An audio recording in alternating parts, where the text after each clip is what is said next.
Així que ens agradaria, si ens podria vostè explicar una mica perquè s'ha inaugurat a Hospitalet el Saló Fira Gran, que porta justament el seu departament. No sé si ens podria explicar una mica així per sobre què es podrà trobar la gent que vulgui anar allà a informar-se una mica, a saber què pot fer a la gent gran.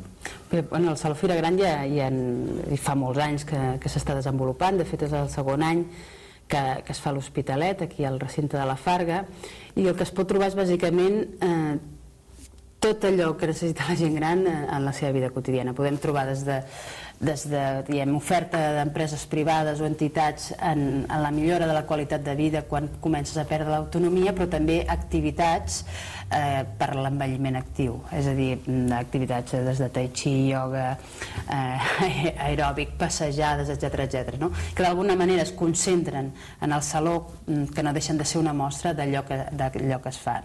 De fet, nosaltres, des del Departament d'Acció Social i Ciutadania, hi participem des de sempre, però a més un paper important el té el Consell de la Gent Gran. De fet, participem en el mateix estand i el Consell de la Gent Gran sempre ha donat una gran importància a aquest saló i de fet precisament per començar a parlar no de la gent gran amb dependència, que és important, però és un 15% del total de la població major de 65 anys, que és un 21% ja de la població total de Catalunya, i només en aquest 15% només un 7% em sembla que és absolutament dependent. Per tant, estem parlant d'un col·lectiu important, que no hem d'oblidar, però un col·lectiu petit, i això vol dir que l'envelliment actiu, això vol dir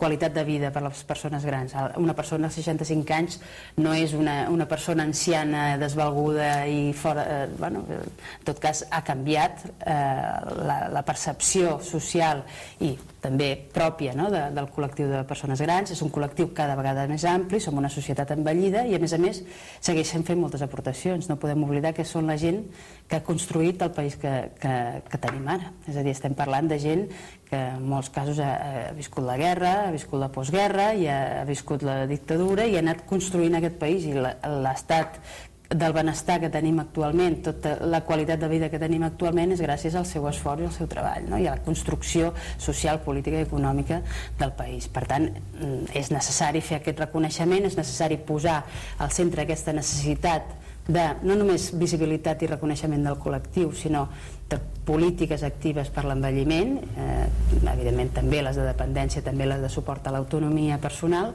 però també acompanyades d'aquest reconeixement social de tot el que segueixen fent des de les entitats, no només de gent gran sinó diverses, la gent gran, i tot el que necessitem oferir-los per tenir una qualitat de vida alta un cop tenen la sort d'haver-se jubilat. Justament fa uns dies el DIR va homenatjar el senyor Rossell, un home que ha arribat als 100 anys i és membre del DIR, que justament el que recomana aquest home és activitat, activitat i activitat.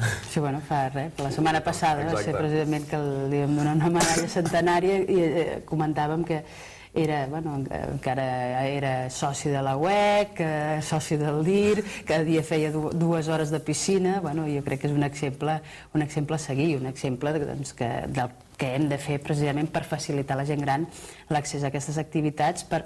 Tot això és un estalvi social, tot això és un estalvi per les administracions. Com millor qualitat de vida i per tant més salut tinguin la gent gran, doncs menys medicines, menys metges o menys visites al metge i per tant també més qualitat de vida en general, i que això és també una inversió social.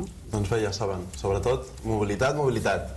Carme Porta, secretària de Polítiques Familiars i Drets de la Ciutadania de la Generalitat, moltíssimes gràcies per ser un dia més. Molt bé, gràcies a vosaltres. I a tots vostès, moltíssimes gràcies per ser un dia més. Els esperem la setmana que ve amb més actualitat a l'Ull al Dia i esperant poder celebrar la Lliga del Barça i la salvació de l'Espanyol. Bon cap de setmana.